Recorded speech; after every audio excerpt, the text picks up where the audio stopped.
പ്രായമായ എൻ്റെ മാതാപിതാക്കൾക്കും അതിലുപരി ശാന്തശീലരും സൽഗുണസമ്പന്നരുമായ പൂപ്പിക്കും ചിപ്പിക്കിട്ടും കൊടുത്ത ഒരു ഉഗ്രം പണിയാണ് ഈ കുത്തിരിക്കുന്നത്. മീറ്റ് ഭൈരവി അഥവാ ഭൈരു. ആ മുഖത്തേക്കൊന്ന് നോക്കിക്ക്, എന്താ നിഷ്കളങ്കത. പക്ഷെ കയ്യിലിരിപ്പ് പെറ്റ തള്ള സഹിക്കൂല. ഇവളെ കൊണ്ടുവന്നപ്പോൾ അമ്മയുടെ ഭാഗത്തുനിന്ന് ചില ജ്യോത്സ്യവശങ്ങൾ അമ്മ പറഞ്ഞു. വെള്ളപ്പട്ടിയാണ്, വെള്ളപ്പട്ടി പശുവുള്ള വീട്ടിൽ കൊള്ളൂല്ല. ആ പറഞ്ഞ ആളാണ് ഈ കിടന്ന് കാണിക്കുന്നത്. പാല്, തേന്, ചക്കര, കരള. പാലും തേനും ചക്കരയും കുപ്പിയെടുത്തോണ്ട് ഓടുന്നുണ്ടോ. എന്തൊക്കെ പറഞ്ഞാൽ ഇവക്ക് ഏറ്റവും വലിയ പ്രശ്നം അമ്മയുടെ ചെടി കൊല്ലാൻ നശിപ്പിക്കുന്നതാണ്. പറിച്ച് വലിച്ച് കീറിയിടും.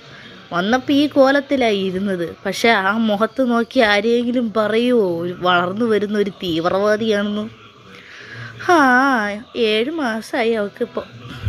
കുഞ്ഞിപ്പട്ടിയെ കിട്ടുകയാണെങ്കിൽ അതിന് സിറ്റ്, ഡൗണ്, വാക്ക് അതുപോലുള്ള കാര്യങ്ങൾ പഠിപ്പിക്കണം, പത്രം എടുക്കാൻ പഠിപ്പിക്കണം, പണിയെടുക്കാൻ പഠിപ്പിക്കണം എന്നൊക്കെ എനിക്ക് ഭയങ്കര ആഗ്രഹമായിരുന്നു. പക്ഷേ ഇവളെ കിട്ടിയപ്പോൾ ഞാൻ ഹോസ്റ്റലിലായി. ഞാൻ ഹോസ്റ്റലും പഠിത്തമൊക്കെ കഴിഞ്ഞ് വന്നപ്പോഴാണ് ഡ്രൈവർക്ക് പ്രായമായി. കണ്ട, ഇതൊക്കെയാണ് അടിച്ചു വാരി ഇടുന്നിടത്ത് കുപ്പയൊക്കെ കൊണ്ടിടുക. ഇതൊക്കെ ഇവളുടെ മെയിൻ ഹോബികളാണ് എന്നൊക്കെ പറയാം. പിന്നെ ചെരുപ്പെടുത്തോണ്ട് പോവുക. ചെരുപ്പെടുത്തോണ്ട് പോയി കഴിഞ്ഞാൽ അവൾ എടുത്തുകൊണ്ട് പോയി തിരിഞ്ഞു നോക്കും. തിരിഞ്ഞു നോക്കിയിട്ട് അവളുടെ പുറകെ ആരെങ്കിലും ഓടി വരുന്നുണ്ടോ, അവൾക്കത് അവളുടെ പുറകെ ഓടാൻ വേണ്ടി അവളത് ചെയ്യുന്നതാണ്. ഇതിൽ നിന്ന് അവൾക്ക് എന്ത് മനസ്സുഖമാണ് കിട്ടുന്നതെന്ന് എനിക്ക് പറയാം. ഇവളെ കൊണ്ടുവന്നതിന് ശേഷം പൂപ്പിയും ചിപ്പിയും എന്നെ നോക്കുന്നത് ഏതാണ്ട് രാജ്യദ്രോഹം കുറ്റം ചെയ്ത ആൾക്കാരെ പോലെയാണ്. എന്ത് ചെയ്യാനാണ്. കണ്ട, ഈ വെള്ള ശരീരവും വെച്ച് ആ മണ്ണിൽ കിടന്ന് ഉരുണ്ടുമറിയും. കഷ്ടപ്പെട്ട് വയ്ക്കുന്ന ചെടികളെല്ലാം പറിച്ചവൾ വീണ്ടും നാട്ടും.